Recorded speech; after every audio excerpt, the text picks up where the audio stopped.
Baby earth is reeling and willing and needs your tender embrace. Mothers of the universe, Mother Nature's eyes, ooh, come save your child. Come save your child.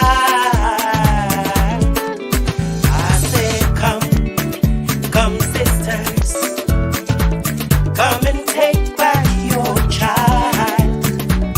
It's great. Hello. Happy Thursday evening. Welcome. We've been gone for a little bit. We're back.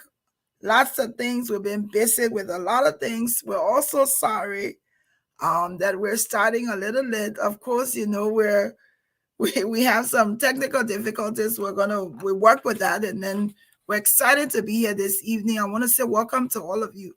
Please share this podcast. It's an opportunity for us to have our guests here. So I'm so excited for this opportunity today. It says a lot about the guest that we're going to interview and his collaboration with Liberians. So I'm excited to be here. Happy Thursday. What are we coming from? We've been away for a while, and now we're back. I don't know if we're going to be able to sustain it because everyone has been busy, but we will continue to do what we can. If you're out there, if you know of someone, you want us to share their story, you want us to interview them, you want us to talk to them, please don't hesitate. Reach out to me. You can reach out to Agatha, to Eva, to Michael. We will share the story. This platform is, as much as it is for us, it is also for you. We don't only want to talk about the bad things about our country. We want to highlight what's good about Liberia. So on this platform, we connect, we share, and we create huge impact. And I am Glendy Jean Juniors, and I'm excited to be here this evening. Our guest is Reverend Father Director of the St. Thomas Episcopal Church in Liberia, Father Michael Sie. He's here. One of the reasons we want to talk to him, you know that Father Sie was running to be Bishop of the Episcopal Diocese of Liberia. Didn't win the elections, but I've been wanting to talk to him to just hear his side and hear why did he even think about wanting to be a priest, and why did he even want to run for bishop. So want to say welcome. We also want to highlight here our Liberian athletes. We want to say congratulations to our athletes who represented Liberia, to every single one of them. We are very proud of them. To Matadi, we say thank you. To Jabez, thank you. Ebony, thank you. To Thelma, we say thank you. To Destiny, to Joseph, to Hakim, and to John, and also to the other athletes who didn't get to travel to the Olympics. We want to say thank you all so very much. We remain extremely proud of the fact that you made sacrifices. You were able to qualify to represent Mama Liberia. So we want to say thank you and congratulations. We know that we didn't win, but we're excited that we even got there. And we wish you all the best. We also want to acknowledge the coaches, Coach Cooper, Coach Kute, and also Dr. Ricks, who is the chiropractor, the physician that works with the team. So Team Liberia, we say congratulations and thank you for representing us. Like I said, this is our guest for this evening. If you have questions, I will be monitoring the comments, but I'm going to bring Father Sie on now so that we can go ahead and talk about Episcopal business. Welcome. Thank you, Glendy. Grace and peace to you from God, the Father of our Lord Jesus Christ. Good evening. I'm happy to be on your show today. Thank you. It's a pleasure to be here. I want to say sometimes I see people and I want to reach out to them. I really want to talk to them, but then I'm like, I wonder when I reach out, they will say yes, or they will ignore my message, or they will send me to go talk to their secretary. Or go talk to the other person. But I must say, when I reach out to you, having met you before, we're Facebook friends, and you were very receptive. So I want to say thank you. This is what it is. Some people, you want to be able to talk to them. I don't give up easily. I know the first time we scheduled, it didn't work. I was still persistent, and I'm so excited that you're here. I'm just in a little bit in the Liberian Colloquial. You're not small man to be on the platform here. You big person. So thank you. Brother, thank you so Thank much. you, thank you. So let's talk, and I can already see the Episcopalians are gathering. I want to acknowledge Hans Joshua is here watching, and I'm pretty sure there are other Episcopalians. If you're an Episcopal person here, come here to watch your priest. Please make sure you send a shout out. Yes, Hans is saying, wow, my dear childhood friend, Reverend Michael Tuan, love you, brother. I know the Episcopal people, they will gather here. The Episcopal people, they don't leave. They're people, they support one another. So let's talk about you. Let's talk about who is and what would you prefer, Reverend or Father? Which name is most comfortable for you? Fortunately, the title is Canon. If you call me Canon. Reverend Canon, yeah, Okay, so Reverend I'll take Canon. that. Yes, Or Reverend Canon. Michael, I mean, yeah, I know. No, I'm not gonna call you Michael. I'm begging you. I think let me respect myself. Your title, I beg you. So, Reverend Cannon, if you can tell us a little bit about you, who is Reverend Cannon Michael? Say also includes your family, your wife, your kids, and all of those things. Tell us a little bit for people who's watching, so they'll get to know who you are. Again, Sis Glendy, I want to say thank you for having me on this podcast. I want to say I am an adamant follower of you on the Facebook. You make Facebook come lively. And you had me running to the television many occasions to follow up on our athletes. And I'm so grateful that Thank you. you are doing what is important for us all, because under the banner of the flag of Liberia, it brings us all together as one people. Well, Reverend Father Michael Tuan Sie comes from a humble beginning. I was born in the borough of Nikru Town, onto the union of Margaret Piassier, who is a Methodist, and the late John Farnosier uh, left the Catholic Church, then came to the Episcopal Church, uh, Trinity Cathedral, where I received the sacrament of Holy Baptism and confirmation. That's where I met folks, good people like Hans Johnson, and we grew up in the Acolyte Guild together. Since then, we've been in the Acolyte, uh, and then I attended the St. Martin Preparatory School in Yekepa, where my father was the labor officer there in the mid 80s. Thereafter, I was sent to a boarding school in Ghana, along with my other siblings. There were several schools we attended there. Among the most famous ones is the John Terry Memorial Institute in Achimota, where I learned to play the bass drum and the triangles and the cymbals. That's where my love for music started. Thereafter, we came back and started at BW Harris, Episcopal High School, then the walking when I passed to seventh grade.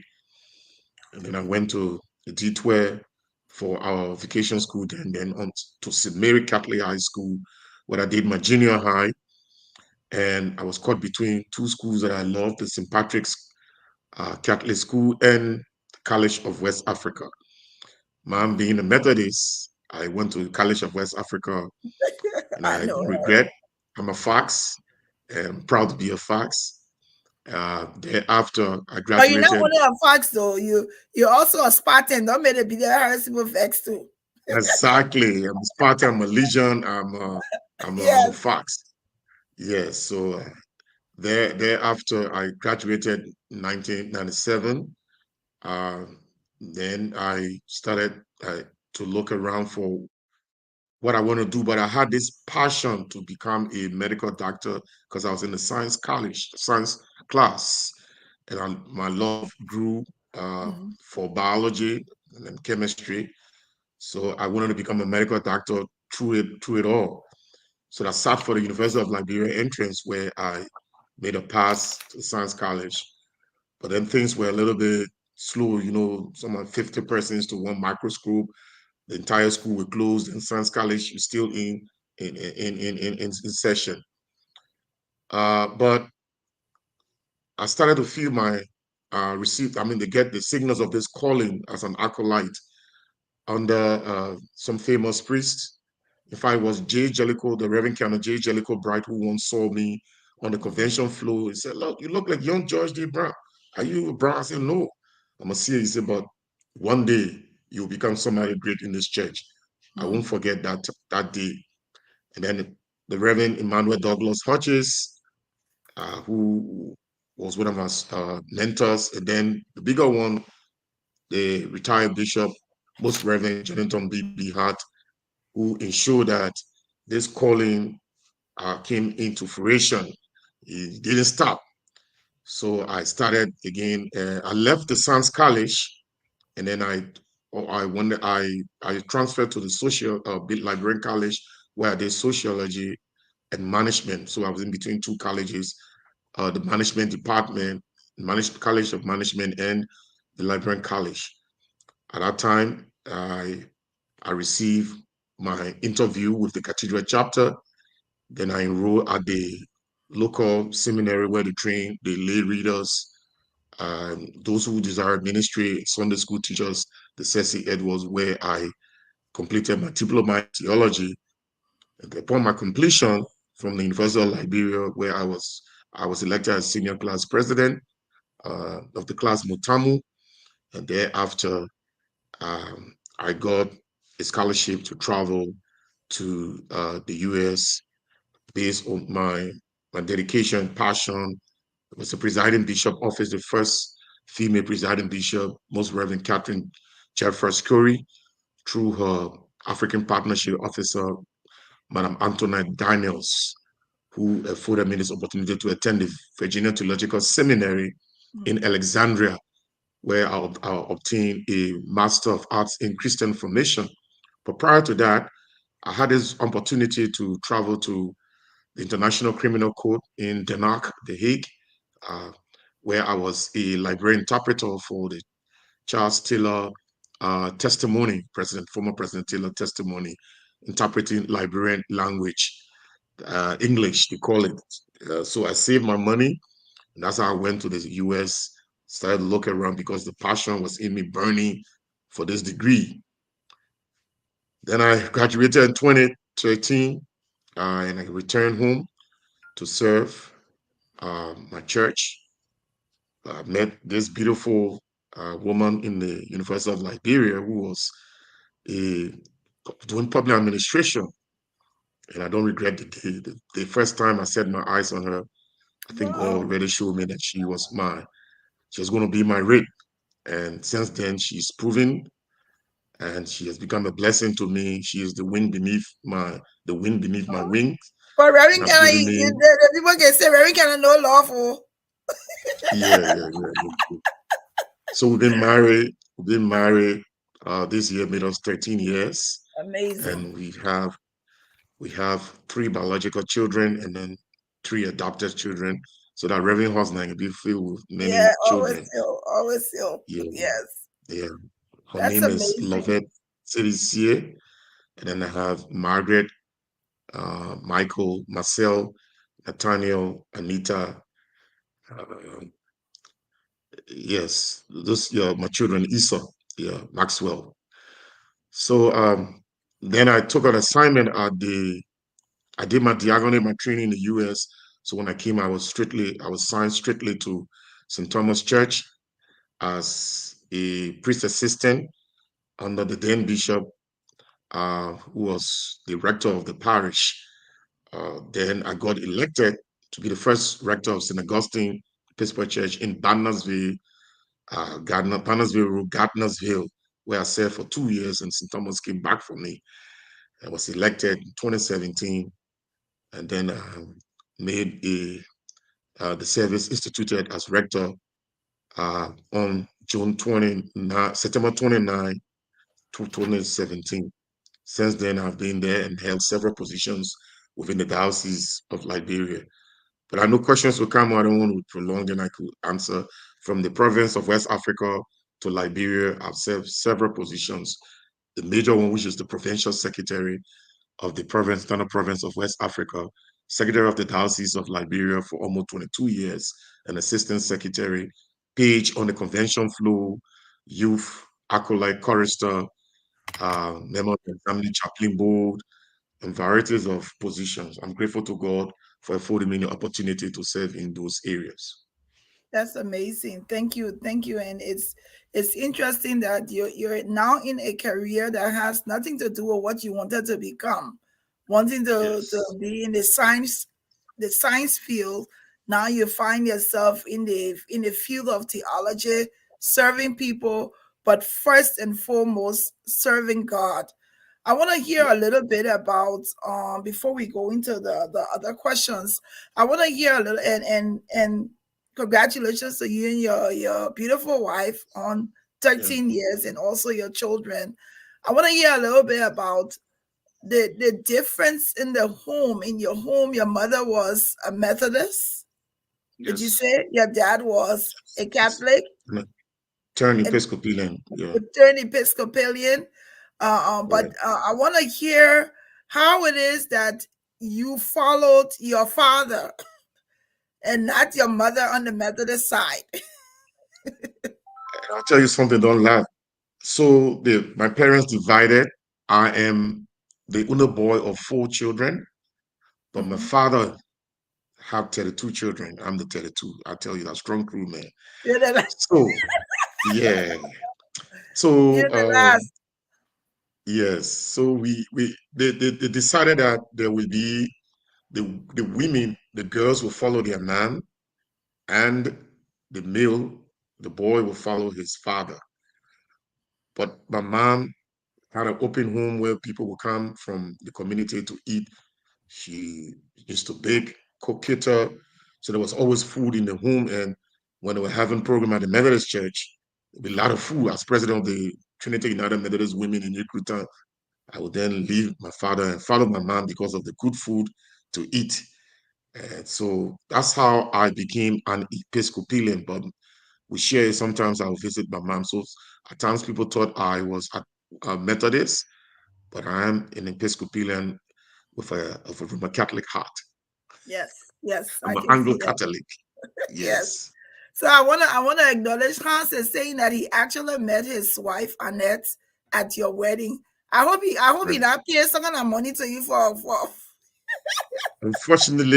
Unfortunately, Hans has not paid. But what Hans did for me had also made me to be where I am. I left the borough of Newtown. I came for revival. It was Hans' home that sheltered me. And when Hans went to the US, I also became Oga landlord. And Ah, since the then, we became husband. family and we share clothes, shoes. So one day, Hans wearing the other shoes. It will be my other time to wear the other shoe and the shirt. So we came a That's long amazing. way. So At one you time, we won milk on a Radio Morovia program. Yeah. yes. So that's true brotherhood. True brotherhood. Thank you, Hans, Yes. and thanks to you also. Let's talk a little bit about a young man growing up in the boroughs of Nukutown, um, rising to the occasion of wanting to become a bishop. What was your mindset? Um, um, um, if you can regurgitate that to us and tell us how you felt as looking back as to where you've come from, and here you are today with all of your accomplishments, you deciding to run for bishop. What was that feeling like for you? I want to say to many listeners and those who are my mentees that your environment does not define who you are. And you can rise above it and say, this is what I want to be. There's a quote that says, if your heart and mind go in the right direction, your foot or feet will follow. It may go with different way, feet or foot will follow, according to the quote. So the Episcopal Church have done so much for me. And since I became very active, in fact, uh, today made my father 31 years since he died. And at his funeral, I became more dedicated to the work as an acolyte in the church. And the church have helped to educate me in the scholarship, the opportunity for jobs, to connect with good people, friends, families, mothers and fathers who've also shown immense love to me and have helped me in my Christian formation.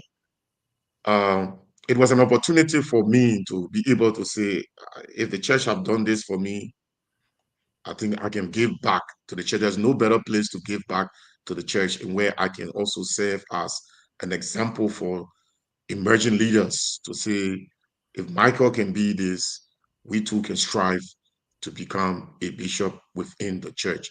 So we came with everything. We didn't come because of the beautiful vestments. We didn't come because of the prestige of being a bishop.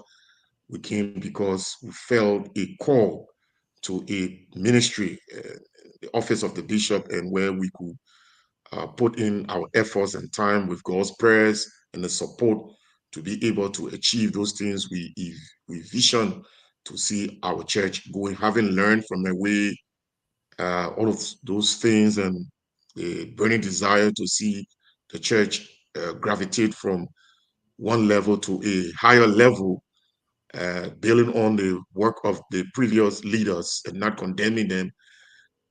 I felt it as an opportunity to also give back to the church. So that was what propelled me for this task. Okay, good. So you're in a heavy competition. You're in a competition with two of my Cuttington brothers, Father Herman Brown and also Bishop Seeley now. So you're coming off the backdrop where Herman Brown is Bishop Brown's son, and here you are. I want you to talk a little bit to us about what did you have to do to prepare, because the campaign was spirit. I would like to, for lack of a better term, highly spirited. It was highly spirited on social media. I want to hear from you. What did you have to do to prepare? How did you also prepare yourself for people who felt that you were probably young for the position? And what did you have to do in all of that role to be able to focus on the fact that you were motivated to do this, you saw this as a career, or you saw this as a work that you were convinced you could do and wanted to do that?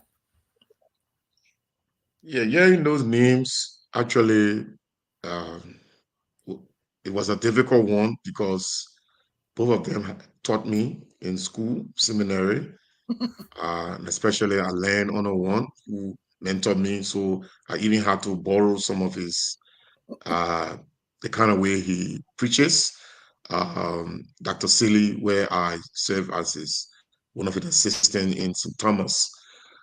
And it was highly political. I can say that there were friends who, it's politics, who thought they would have been there for you. And when it came to the real aspect, turn their backs. My wife was very supportive, prayerful. My church, the vestry were there for me. I mean, there were folks who show up, and there were times that they said, "Look, we will give you a new look. You're not going to be that Michael. So anything you do now, they're calling they branded me. They're trying to brand me, yeah, for the office." And I had to talk to people. They knew that I knew the church, but God, in His own way, selected and we elected somebody who is experienced, who is better fit for the job, and want to give God the glory. And we supported. Um, Bishop Seeley emerged as the winner, and I told him the moment my name, because the process is this: there are two houses, the house of bishop and the house of laity. So they go in and then elect members who form part of a committee called the Bishop's Nominating Committee. They have their own criteria under the umbrella of the canons and constitution. So they came out, they did interview with us, and then they did their final listing. So the thing is that you don't hear your name prior to the election, you hear it on the day. And it says that people can also be nominated. The convention can also reject. the names or also add to it. And it was in that process that the committee felt at that time that among those who were applied for the job, I was not among the best three, may I say. So they announced the slate, and then as I sat in my seat, my previous prayer is, Lord, let your will be done. If it's not your will, well, I accept wherever, but calm my troubled spirit and give me peace. So, and it was like ice. I mean, after that, it just cool off. God really answered prayer. And I walked out to take a breeze. So the folks thought that I was leaving um, because of the job. I was so angry, so I was leaving. No, I just wanted to take some air, and then I came back. Picking. And Yes. yes, yes. And then I sat and went through the process. And when it came to tie, both candidates came. We couldn't reach the two-third. They would talk to me, and I told my member, I said, look, you go the way you feel like, and do what is best. So we all went our separate ways and voted for the people that we thought that the candidate that we thought that would best articulate our own vision that was in line with what they wanted to. So it was a tough journey, and the healing process, I was taking the court. It was political because according to some folks that the process was not followed at our church. We've been doing it, electing delegates for the convention. Unfortunately, the group took me to court saying I didn't follow the process. But mind you, the same folks that did the election at our church were the same folks that did the election for Prayer. the bishop's election, the committee. So how come?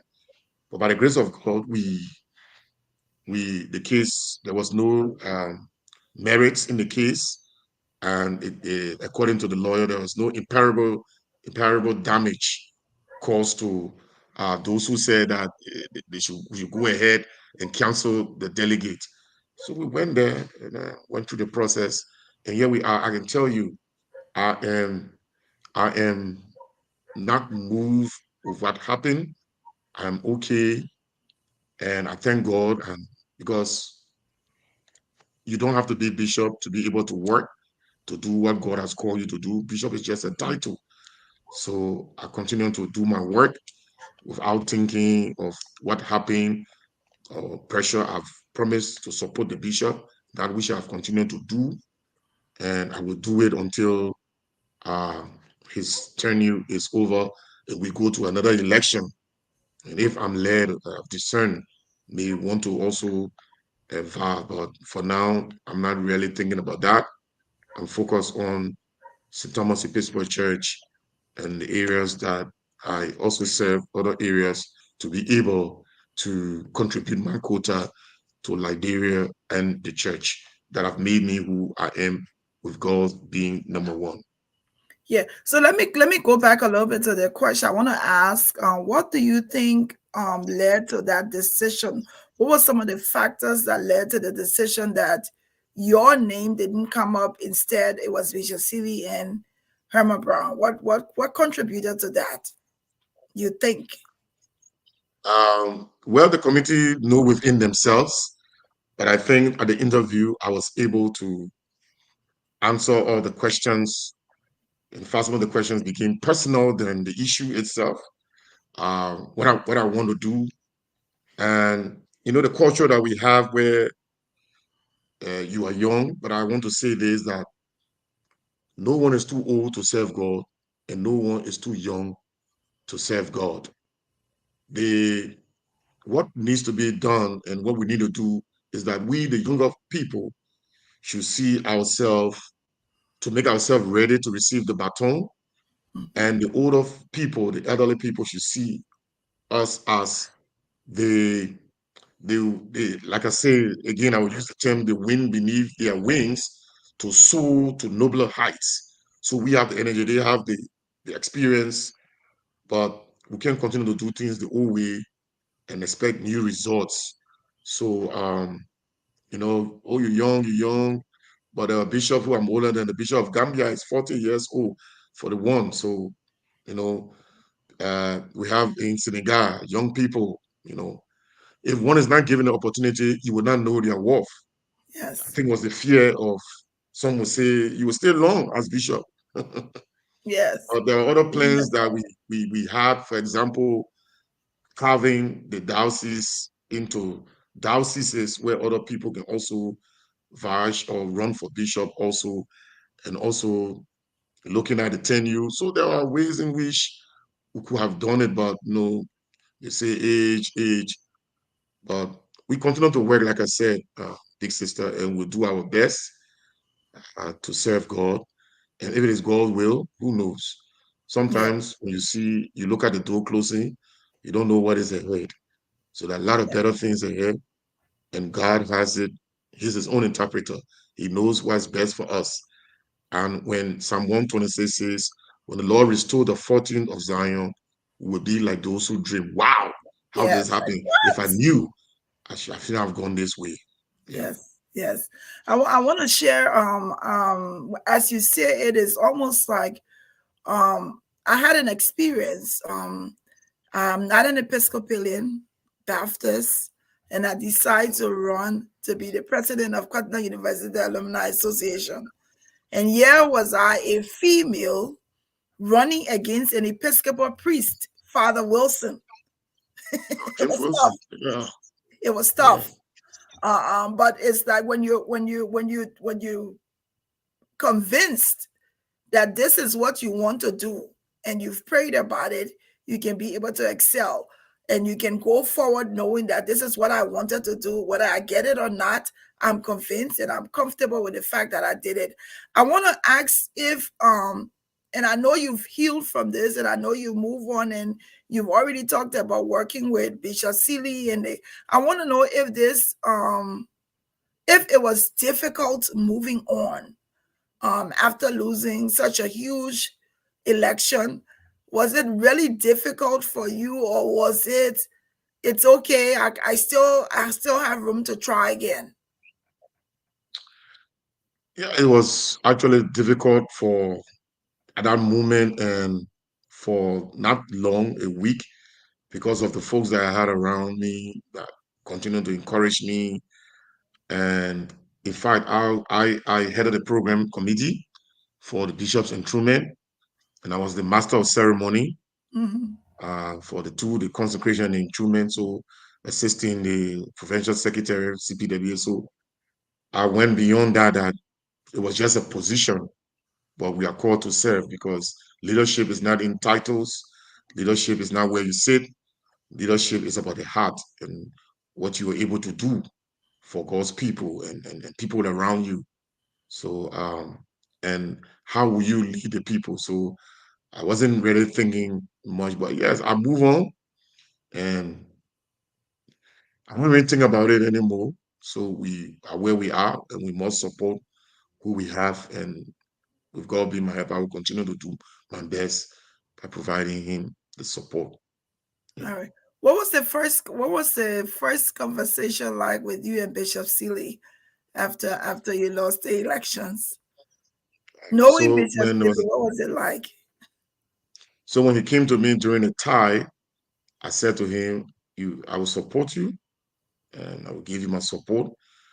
Uh, and when he won, and after he was enthroned, he called me in his office and said, Father, you provincial secretary, big man, we want to move on now. I want you with heavy load on your head. So thank you for the support.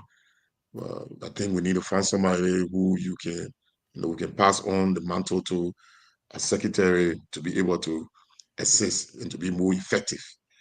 So I said, okay, Bishop, no problem. You want it, I can do it now. I know. So, well, we on the side when we are called upon, we'll do our work, but we continue. He calls me, we talk. We can talk, and he's a father, to all of us. And yes, I'm friendly with him, his wife. He comes to the parish, and then fortunately, the parish is where he served for almost 12 years, and I took over from him. So he still has to see me. And so, in Yeah. fact, today we met. We had a very great meeting today again. So he will call me sometimes to ask me questions for me to provide my own opinion on certain things or my contributions, and I'll make it. So All right. What yeah, do we have to good. look forward? What do we have to look forward to? Not in your own parish, but what do you envision that would have been something that you would have loved to have accomplished as a bishop that you hope will still be accomplished? Yes, to have a viable a viable diocese, a one uh, with great increase or um, strives in agriculture, health, education, carving a diocese into, because we are a big Liberia, only one diocese, and the the the foundations are already being laid by Most Reverend, the late Peace be to his Arches, George Daniel Brown, where we have the Loboni, Lobong, Lofa, Nimba, the Southeast, from River G to Grand Cru to Maryland, Grand Jide. We have the Bassa, River says Bassa, other areas. So to grow those into dioceses and to make the diocese self-sufficient, because I tell you, people feel that a priest cannot move beyond the pulpit. The thing God want to call you, so sit down and preach. But I want to say that you cannot come as an excess baggage to the you come prepare a manager, administrator, a theologian, or a priest who is able to use the available resources they have in their hands. Like God, Yahweh said to Moses of the mountain, "What do you have in your hands?" Those days, manna is not coming again from heaven. The American church is not fully, in fact, the support has dwindled, and we have to look for ways now to be able to have an income generating projects to be able to implement some of our programs, like evangelism, like youth, the heartbeat of the diocese. If we don't have a look back to have an effective youth fellowship following us, we soon lost the church, because there are other churches offering more than we are offering as the Episcopal Church. And the young people are going there. It comes from whether in church service, sermon delivery, the music, uh, giving opportunity for young people to serve, gender mainstreaming, the voices for women to be heard to make decisions. A lot of things we can do. So there are a lot of areas we look at when we're doing our stuff. The Southeast, for example, try to see what we could do. Animal husbandry there. The Bishop Focus scene there. We look at Loboni, the Lofa area, called the Liberian basket, to engage in agriculture.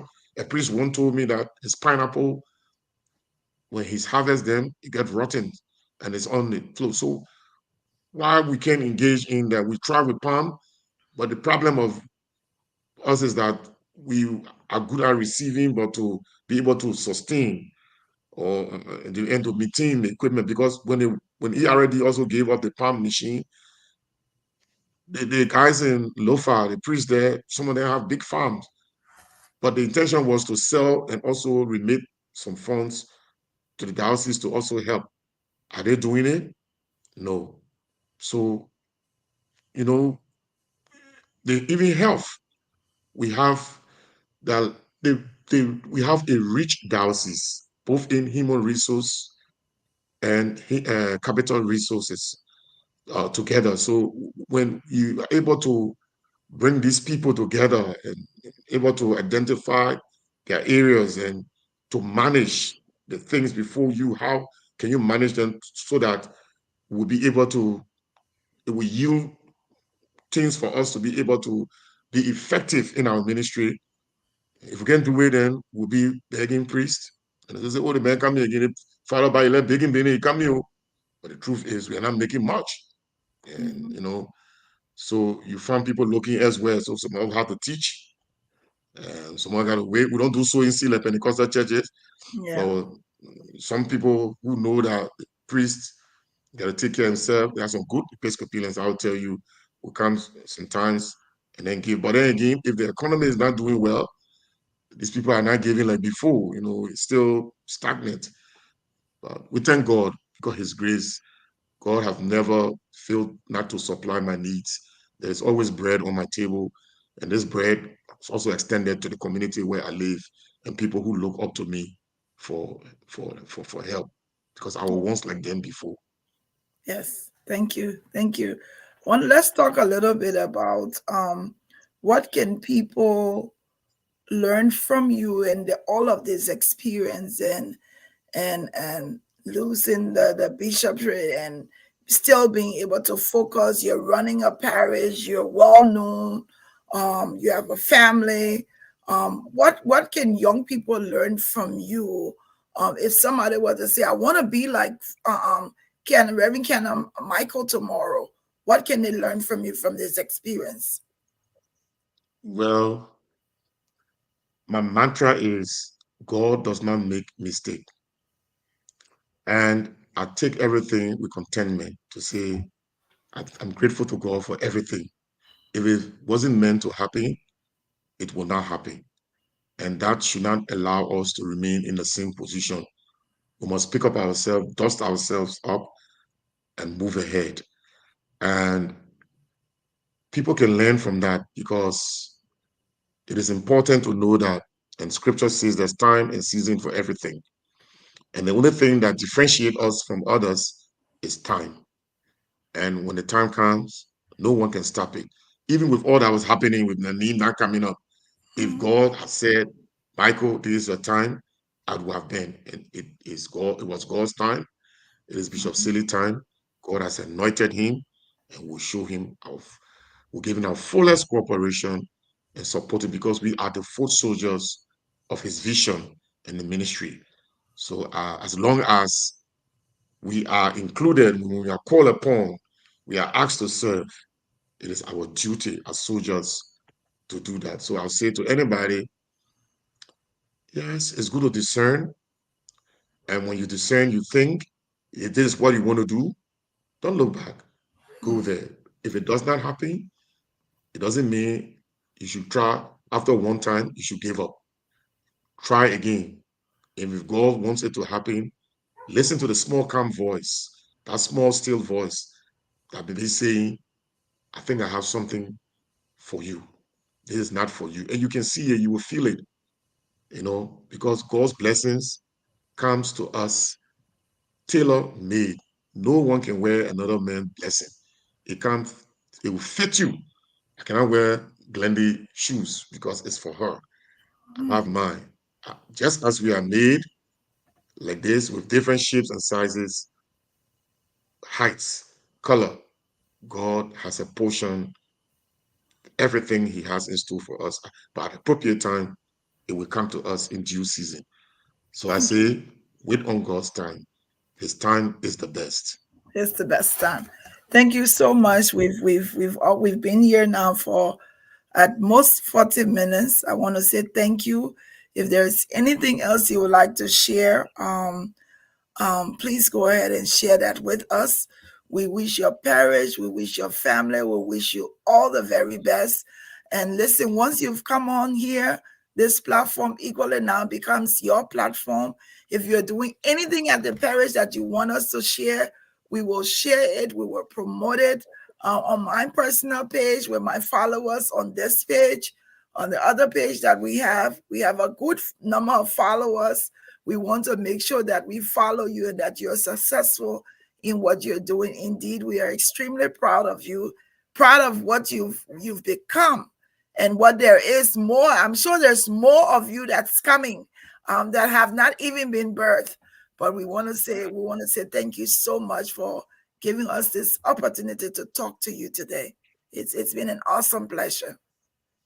Yes, I want to say thank you to my darling wife, Lovette, for her continuous support. I want to say thanks to the vestry, the wardens and vestry of my parish, and the loving congregation of St. Thomas.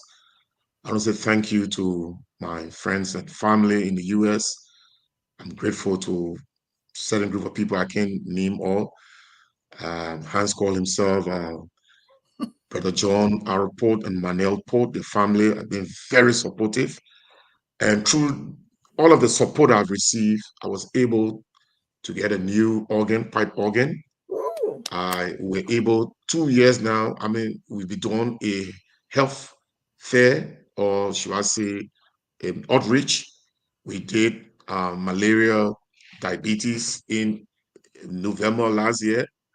This year we did malaria, diabetes, and eye. And we also, what we've done just July, we broke grounds for a new parish hall to be able to raise income to support our church work. Support the prayers. I will Thank you. not be here today. So I want to say thank you for having me. I was also surprised that you were thinking about calling me on your show. I said, I see the woman's spoon show and other show there, the other woman's. But something you don't know your father. I was a great admirer of your father, Thank you. the Episcopal Arches, Senator Bayoga, J.D. Bayoga Yes. Genius. Who was Yes. the personality, the men we look up to in the Liberian Senate. Those are the people. So we know their names, and then Thank knowing you. you as your father, you come from a good breed and a good stand. Thank That's you. why his blessings is upon You you. just made my day. You're You welcome. just made my day. Thank you so much and wish you all the very best. Please give our regards to your family. We'll continue to follow you. Like I said, we're here to support you, support initiatives that you're working on. We hope to get to meet you. We're coming to Liberia soon.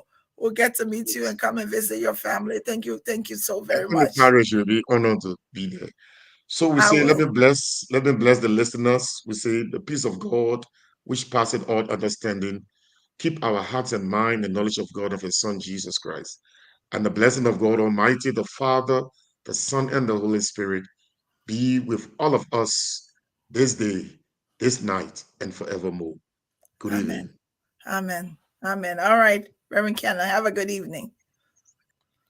All righty. That was amazing. I've been wanting to talk to Reverend Kenna say just his mindset from a spirited elections. And then he tops it off by talking about my dad. I will sleep so peacefully today. That is the one thing, if you know me, you know how much I love my father and how much I love for people to recognize him when they see me. So thank you all for watching. If you are out there, you want to be interviewed, you're working on something, just reach out to me. We will showcase you.